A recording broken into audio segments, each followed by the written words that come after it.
Revelation 16:19, where people are divided into three groups, is in the movie Leave the World Behind. The three groups is something that God revealed to me a long time ago when I was studying the book of Revelation. They are the saved, the unsaved, and then the third group is the group that I would say they're on the fence, or they don't truly know him as he has revealed himself in his word and through Jesus Christ. On the radio was 1619.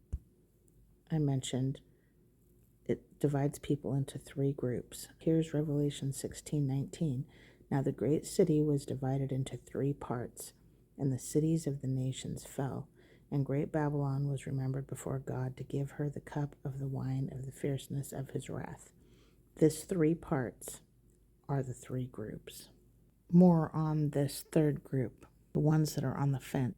They aren't in the saved group, but they also aren't in just the I don't believe in God group, the very unsaved group. They're not in that group either.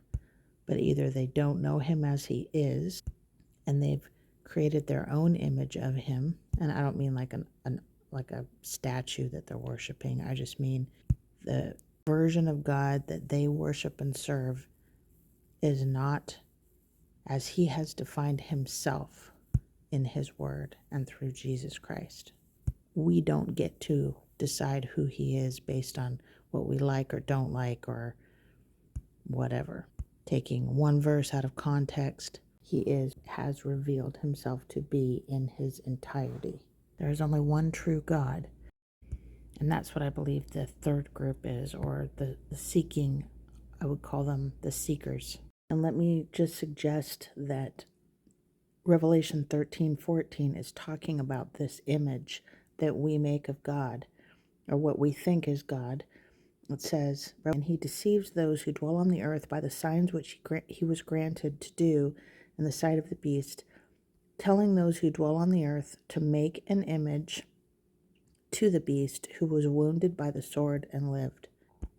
Back to the verse, it says, Babylon was remembered before God to give her the cup of the wine of the fierceness of his wrath. And you can see the obvious resemblance to the wine of the wrath being poured out in this picture right here. Remember, the 1619 is showing up on the radio that Clay keeps touching as he's driving down the road looking for someone who, and then during this section of the movie, it just keeps cycling through these three different scenes all at the same time, and it keeps cycling through. First, I want to talk about the three groups. The two kids are in this shack out in the middle of the woods. That shack reminded me of this shack, which was a movie. It's supposed to be about the Christian God. For the sake of this, let's say that it is. There are a few other clues, I think. One of them is that they're kind of mocking it in the sense that he's saying it's so boring. The tools on the inside hanging from the walls. He mentions that maybe this is where he sleeps, which again is a reference to resting, abiding in Jesus.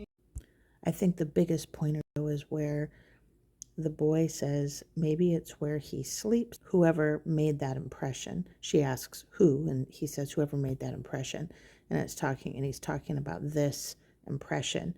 They're making it sound like it was a dead body in a bad way, but again, from a God view, like a dead in Christ shall rise, speaking about the rapture, or just the dead in Christ, the dead to your flesh, which is a good thing. We are dead to our flesh and alive in Christ. The shack represents the group that is saved. The Huxley house represents the unsaved. I have another video, this one, that reveals how GH is actually the Antichrist in this movie. So watch that one for more information. But if you consider that he is the Antichrist in the movie, then the house that he's at during this scene is important. GH, representing the Antichrist, is at this house, the desolation, the abomination of desolation. And you can even see desolation right here outside. Huxley house represents the unsaved, the one where GH is at. That's this house. this house. And then clay represents the seeker.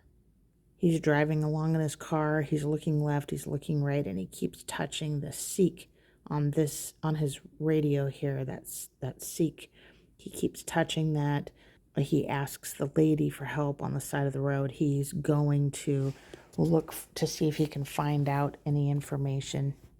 And he does find the Spanish woman on the side of the road who tries to give him some information, but they give it in Spanish. That's this scene here.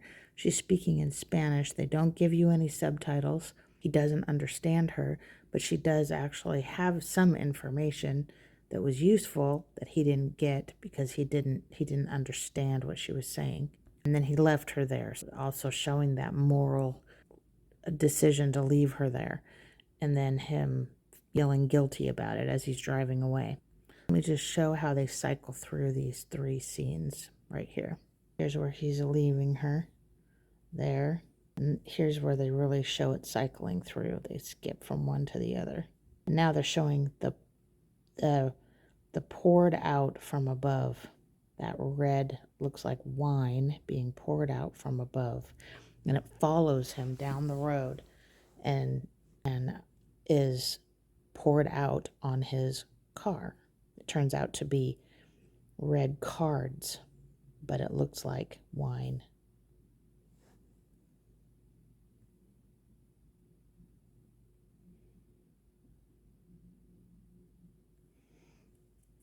There, I think that. Why are people divided into three groups? In Revelation 16:19, what it does say is this great city was divided into three parts, and the cities of the nations fell, and great Babylon was remembered before God to give her the cup of the wine of the fierceness of his wrath. And then it goes on.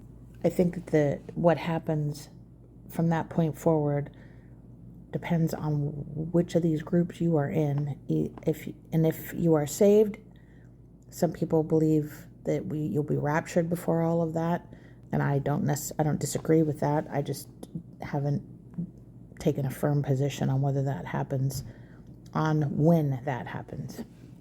But I do believe that if you are saved and you are here, that you will be under God's protection. And then if you are unsaved, I believe you will be receiving judgment for the purpose of judgment.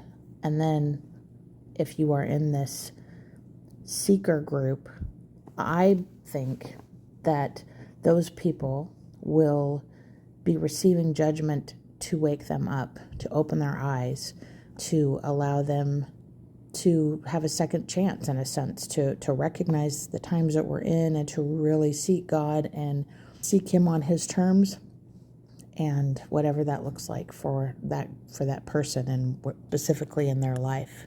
But there is another example of this where God uses the same event for two different purposes. And Exodus 14:20 says, "Came between the camp of the Egyptians and the camp of Israel. Thus it was a cloud and darkness to the one, and it gave light by night to the other, so that the one did not come near the other all that night." It reminds me also of where, I think somewhere in Isaiah, it says that what the Satan meant for bad, God can use for good. There's actually so many different examples of that in the Bible. There are at least two other places where the Lord divides people into three groups. One of them is in Ezekiel 5. Here, there's a picture of it here, and then he says what's happening here. 1/3 of you shall die of pestilence and be consumed with famine. 1/3 shall fall by the sword, and then I will scatter another third to the wind, and I will draw out a sword after them. That's one example. The other is Zechariah 13. Here, verse 8, it says, 2/3 in it shall be cut off and die, but 1/3 shall be left in it. I will bring the 1/3 through the fire, will refine them as silver is refined, and test them as gold is tested. There are two other examples. I'm not saying they're dealt with in the same way, but two other examples where God divides people into three groups. Revelation 16:19 is within the context of the seventh angel pouring out his bowl into the air, and a loud voice come out of the temple of heaven from the throne, saying, "It is done." It is the seventh bowl judgment. And then great Babylon is remembered before God to give her the cup of the wine of the fierceness of his wrath. In this movie, God has revealed the three groups, which this video is about, the fall of Babylon, which I've done this video on the screen. The weapon I think that they are using, are actually using, is this video. I was planning to do another video on the abomination of desolation, which is also in here, that I have not done yet. Psalm 73 is this video. Jesus showing up is this video. And the Antichrist is this video. And I have a whole commentary, very long commentary on YouTube that actually covers quite more than those topics. For some reason, God decided to use this video, this movie, to reveal all of these things when Obama produced the movie, showing, I believe, showing his dominion over all things.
Sleeping in here, and as believers, we are to be resting in Jesus.